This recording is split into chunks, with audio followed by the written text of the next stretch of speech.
હવે last time મેં તમને કીધું તો ભવાભિનંદીપણું અને બે આપણે છૂટા પાડવાના હતા. એક ભવાભિનંદીપણાની વાત હતી અને એક યોગ દ્રષ્ટિમાં જે સ્થાપિત થાય એ વાત હતી. પાછળના પાને બીજું પાનું ત્યાંથી આપણે લઈએ છીએ. ભવાભિનંદીપણું એટલે સંસારના સુખનો રસ.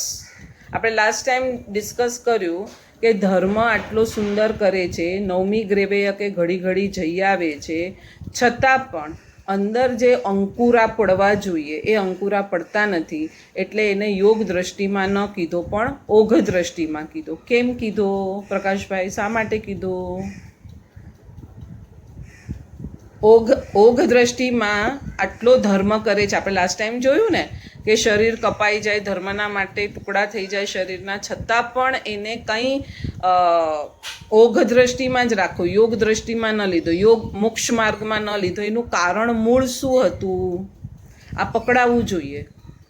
તમે લખ્યું છે? હા હા, બોલો. એક્ઝેક્ટ. અને હજી એક શબ્દ ત્યાં ઉમેરો બીજો, હજી છે. આખો આન્સર રાઈટ, પણ એણે શરીરથી જ સુખ મણાય છે, આત્માથી સુખ મણાતું નથી. એ વસ્તુ પાક્કી કરી નથી. ખ્યાલ આવ્યો? એટલે જ્યાં સુધી શરીરથી સુખ છે એ જ આપણી દ્રષ્ટિમાં હશે ત્યાં સુધી આપણે પણ ધર્મ કરવા છતાં ભવાભિનંદી છીએ. અહીંયા હરિભદ્ર સૂરી આપણને એ કહેવા માંગે છે. એટલે પહેલાં છે ને હરિભદ્ર સૂરી સામાન્ય ચોખ્ખાઈ, આપણને એમ લાગે છે કે આ તો સામાન્ય વસ્તુ છે, પણ ના, કે સામાન્ય ચોખ્ખાઈથી જ વિશેષ ચોખ્ખાઈ પર જશે. અને વિશેષ ચોખ્ખાઈ પર જશે તો જ તારું બીજાધાન એટલે કે બી પડશે અને પછી જ એનું વૃક્ષ થશે. ખાલી તું ઉપરથી કચરો કાઢી લેશે કે ના હું આ ધર્મ કરું છું અને મને આ મળી જશે, તો કે એમ મળવાનું નથી. એટલે અંદરથી જ એક સફાઈ કરાવે છે કે તારી ભૂલો ક્યાં થાય છે એની સફાઈ હવે કરાવી. હવે આપણે પેરેગ્રાફ પર બીજું પાનું. ભવાભિનંદીપણું એટલે સંસારના સુખનો રસ. સંસારના સુખના તેઓ રસિયા હોય છે. સંસારના પૌદ્ગલિક સુખમાં તેને મજા આવે છે. સંસારના પૌદ્ગલિક સુખથી ભિન્ન એવા આત્મિક સુખ જેવી કોઈ વસ્તુ છે તેની તેમને કલ્પના સરખી પણ હોતી નથી. આવી ગયું આપણે જે વાત ડિસ્કસ કરી હતી એમ. આથી તે જે કંઈ ધર્મ કરે છે આથી તે જે કંઈ ધર્મ કરે છે તે અર્થ અને કામના સંસારના રસથી કરે છે.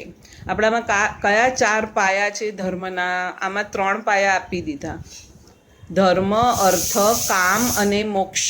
ધર્મ, અર્થ, કામ અને મોક્ષ. તો અહીંયા ધર્મ પણ કરે છે, અર્થ એટલે કે સંસારમાં પણ ભટકે છે, અને કામ એટલે એની જે મેન્ટાલિટી છે કે શરીરથી જ સુખ હોય એને પણ એણે એમનું એમ ઊભું રાખ્યું છે. મોક્ષ એટલે આત્મિક સુખને આખું કાઢી નાખ્યું છે. તો ભવાભિનંદી જીવો આવા હોય છે કે આ 3ને માને છે પણ મોક્ષ સુખને માનનારા હોતા નથી.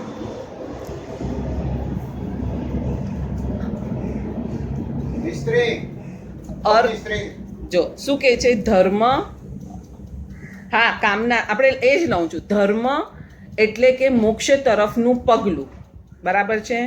અહીંયા ધર્મ એ સંસારિક સુખ તરફનું પગલું કરે છે. અર્થ એટલે આપણે આ ટોપિકને થોડો લઈએ. વર્ષાબેન, પહેલાં 4 આમ એક શબ્દ લખો. ધર્મ, પછી એક લાઈન, આખી લાઈન છોડી દો. અર્થ આખી લાઈન છોડી દો. કામ આખી લાઈન છોડી દો. અને મોક્ષ. આ 4 શબ્દ લખો તમે.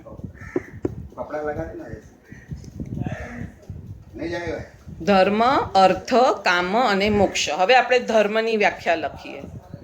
જીવને દુર્ગતિમાંથી જતા ધારી રાખે તે ધર્મ. આપણે લાસ્ટ ટાઈમ કદાચ ડિસ્કસ કર્યું છે,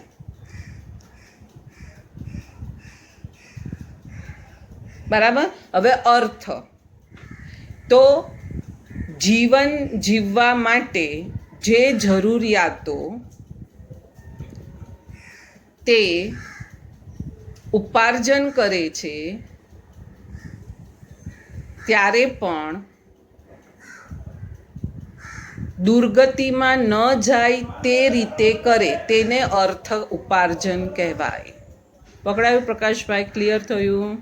એટલે અર્થ ઉપાર્જનની પ્રભુએ ના નથી પાડી, પણ આપણામાં જે 35 માર્ગાનુસારીના ગુણમાં ન્યાય સંપન્ન વૈભવ વગેરે જે કીધું છે, તો 5 વ્રતનું પાલન કરીને, અણુવ્રત 5 નામ તમને ખ્યાલ છે, પહેલે પ્રાણાતિપાત, બીજે મૃષાવા, ત્રીજે અદત્તા દાન, ચોથે મૈથુન અને 5મે પરિગ્રહ. તો 5 વ્રતનું પાલન સાથે જે અર્થ ઉપાર્જન થયું છે. એટલે આપણામાં વંદિતુ સૂત્રમાં શું આપ્યું છે? શ્રાવકોએ આ ધંધા ન કરવા, આવા લોકો સાથે ઉઠક બેઠક ન રાખવી. આપણે વંદિતુમાં બધા આપ્યા છે ને, મોટા અતિચાર જ્યારે આપણે બોલીએ છીએ ત્યારે બધું એમાં જે સરસ વર્ણન આવે છે. એટલે અર્થ એટલે શું? સંસારમાં તને જેટલું જોઈએ છે એનો ઉપાર્જન તું કર, પણ કેટલા પ્રમાણમાં કર, કેવી રીતના કર, કેટલા જીવોની ઓછી હત્યા થાય એ રીતે કર. તો આ બધું જે છે ને એ થશે અર્થ ઉપાર્જન. એટલે અર્થ ઉપાર્જન કરતી વખતે પણ ધર્મ ન ગયો. પકડાયું? ખ્યાલ આવ્યો? હવે કામ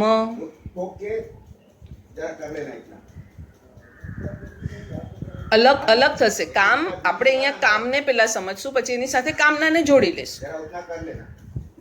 ઈચ્છાઓ, હા ઈચ્છાઓ જ થશે. કામનાઓ એટલે ઈચ્છાઓ જ થાય છે, પણ અહીંયા કામ એટલે શું થશે? અહીંયા આપણે એ લઈએ, ભોગો ભોગવવાની ઈચ્છા, પણ કર્મના ઉદય પ્રમાણે જે પરિસ્થિતિઓ આવે છે તે પ્રમાણે. પ્રકાશભાઈ પકડાય છે? કર્મના ઉદય પ્રમાણે જે પરિસ્થિતિઓ આવે છે તેને રસથી ન ભોગવવી, એ થશે કામ. તો જ એ મોક્ષલક્ષી કામ થશે. જો આપણે રસથી નહીં ભોગવવી તો કામ થશે, તો છેલ્લે મોક્ષની એટલે મુક્ત અવસ્થા પ્રાપ્ત થશે. હવે પૂર્વભવના કર્મના ઉદયથી તમને અત્યારે કોઈ પણ ગતિ મળશે, કોઈ પણ અવસ્થા મળશે, ઐશ્વર્ય મળશે, બધું મળશે. હવે એને હું જ્યારે રસથી ભોગવવા જાઉં છું એટલે શું થશે? ધર્મ પડી ગયો, દુર્ગતિમાં જવાનું ફિક્સ થઈ ગયું. બરાબર છે? અર્થ ઉપાર્જનમાં બી મારું લક્ષ્ય ન રહ્યું. પુણ્યનો સપોર્ટ છે એટલે મારું અર્થ ઉપાર્જન પણ હું ગમે તે રીતે કરું છું તો મોક્ષ ન થયો. એટલે આ 4 પાયામાંથી એક પણ પાયો શ્રાવક હલાવે નહીં. ખ્યાલ આવે છે પ્રકાશભાઈ? 4 પાયા છે, ધર્મ, અર્થ, કામ, મોક્ષ. તો આપણે એમ ધારીએ કે અત્યારે મારે બિઝનેસ કરવો છે તો હું બિઝનેસ કરી લઉં, અર્થોપાર્જન કરી લઉં, ધર્મ પછી કરીશ. બિઝનેસ કરવામાં જ ધર્મ આવી ગયો. અત્યારે કર્મનો ઉદય છે તો કર્મના ઉદય પ્રમાણે મારે કંઈક પણ લગ્ન કરવાના છે, કાંઈ પણ મારે વ્યવસ્થાઓને સાચવવાની છે, પુત્ર વગેરેનું કંઈક લાલન પાલન જોવાનું છે, તો ત્યાં પણ તમે એ રીતે લક્ષ્ય રાખશો તો એ પણ ધર્મ થઈ ગયો. તો એ ધર્મ એમ કરતાં કરતાં જ મોક્ષ આવી જશે ને. બાકી હું એમ કહું કે ના અત્યારે પુત્રાદી વગેરેના આ લાલન પાલનમાં બિઝનેસ કરવામાં હું આમ ન કરું તો આજના જમાનામાં કેમ ચાલે? તો એ ભવાભી નંદીપણું આપણું ઊભું છે એમ કે છે. એટલે આપણે આપણી જાતને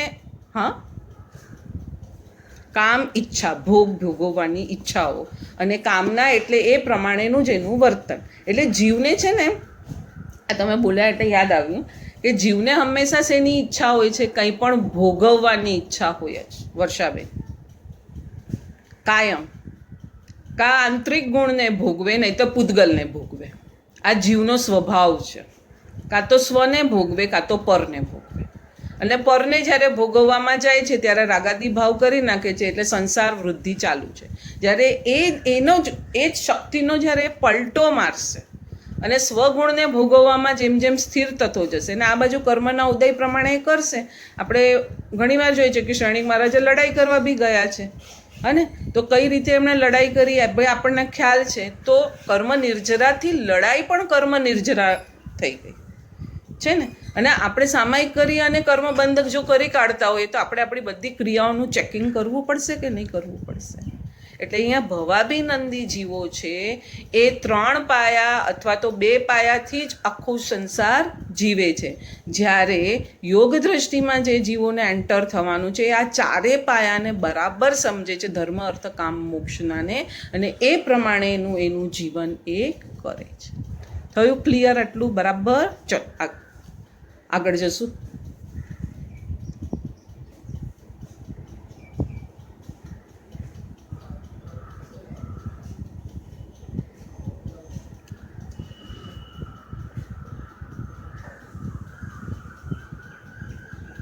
એટલે ચોથો પાયો આવી જ ગયો ને. તમે કહો છો કે 3 પાયા ભલે કરતો હશે પણ ચોથો પાયો ઇન્વોલ્વ જ છે. એને મળશે, એનો ટાઈમ પીરિયડ, એની ભવિતવ્યતા પાકશે, કાળલબ્ધિ પાકશે ત્યારે જ મોક્ષ મળવાનો છે.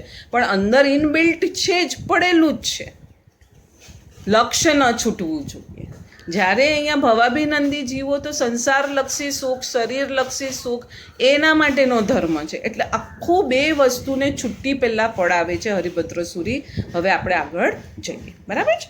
ચલો, એટલે સંસારના પૌદ્ગલિક સુખમાં અહીંયા તે અર્થકામના સંસારના રસથી જ કરે છે. તેઓ ભલે મોક્ષ કે આત્મકલ્યાણને પોતાના લક્ષ્ય તરીકે સમજતા કે ગણાવતા હોય. શું કહે છે? પોતાના આત્મકલ્યાણને લક્ષ્ય તરીકે સમજાવતા કે ગણાવતા હોય. પણ એ શેમાં આવી ગયું વર્ષાબેન? શબ્દ પ્રયોગ રૂપ જ છે. આપણને કોઈ પૂછશે શેના માટે ઉપવાસ કર્યો? મોક્ષે જવા માટે. શેના માટે આ તપ વગેરે કરો છો? મોક્ષે જવા માટે. મહારાજ સાહેબ પૂછશે વ્યાખ્યાનમાં, ક્યાં જવું છે આપણે બધાએ? મોક્ષે જવું છે. પણ આ રીતની કન્ડિશન અપ્લાય જેની હશે એ જ મોક્ષ માર્ગમાં યોગ દ્રષ્ટિમાં એન્ટ્રી કરે છે. કેટલું સરસ આમ સ્ટેપ બાય સ્ટેપ ધીરે ધીરે આપણને ક્લિયર કરાવે છે. સંસારના પૌદ્ગલિક સુખમાં જ તેમનો મોક્ષ કે આત્મકલ્યાણ સમાઈ જાય છે. કેટલો આપણા માટે આમ છરી જેવો ઘા છે આ, કે પૌદ્ગલિક સુખમાં જ એને મોક્ષ લાગે છે. એને મોક્ષની અવસ્થાનું વર્ણન બી ખબર નથી કે આમાં જ સુખ મળી ગયું ને, ચક્રવર્તીપણું મળી ગયું ને ભાઈ, 10 બેડરૂમનો ફ્લેટ મળી ગયો ને. આ આપણો મોક્ષ. જ્ઞાનસારની પહેલી ગાથા જ બહુ ફાઇન છે કે પૂર્ણતા લોકો જ્યાં જુએ છે એના પરથી, જો બધા ગ્રંથમાં છેલ્લે તો એ લોકોને છૂટું ભેદ જ્ઞાન જ કરાવવાનું છે. કોઈ પણ ગ્રંથ તમે લો, યોગ દ્રષ્ટિ લો કે જ્ઞાનસાર લો કે ઉપમિતિ ભવ પ્રપંચ લો કે પ્રશમરતિ લો, કોઈ બી ગ્રંથ પકડો તમે, કામ તો એ લોકોને આ જ કરવાનું છે. પહેલી ગાથામાં જ કહે છે, જે જીવ જેનાથી પૂર્ણતા જુએ છે એ જીવનું માપદંડ એ છે. બરાબર? તો જે ઐશ્વર્યથી પૂર્ણતા જુએ છે એ ભવાભિનંદી છે.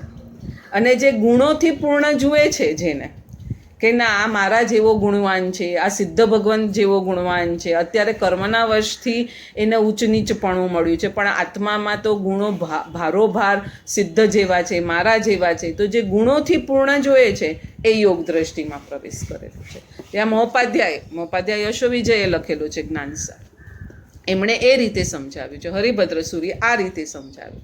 પણ સમજાવવાનું તો બધાનું એક જ છે. બરાબર પ્રકાશભાઈ? ચલો, સંસારના પૌદ્ગલિક સુખમાં તેનો મોક્ષ અને આત્મકલ્યાણ સમાઈ જાય છે. એથી આગળ વધીને પૂતગલના સંપૂર્ણ અભાવમાં રહેલું, જે આપણે સ્ટાર્ટિંગથી જ વાત કરી રહ્યા છે, શરીરલક્ષી પૂતગલના અભાવ, અધ્યાત્મ સુખ કે જેને ધર્મનો મર્મ કહેવાય છે. હવે એકદમ મર્મ સ્થાન આવી ગયું. આપણને કોઈ ઉપરથી થોડું કહે તો ચાલી જાય, પણ આપણા મર્મ સ્થાન પર કોઈ નાખે તો કેવું જિંદગીભર યાદ રહી જાય કે એણે મને આવું સંભળાવ્યું હતું. હવે અહીંયા એ મર્મ સ્થાનને પકડાવે છે કે એટલે બાહ્ય સુખ, ધર્મ માટે જીવ આપી દેવો, એ બધું કાંઈ હરિભદ્ર સુરીને જોઈતું નથી. પણ પૂતગલના સંપૂર્ણ અભાવમાં રહેલું જે અધ્યાત્મ સુખ કે જેને ધર્મનો મર્મ કહેવામાં આવે છે તેને તેઓ સમજી શકતા જ નથી. જકાર આપ્યો તો પછી પામી તો કઈ રીતે શકે?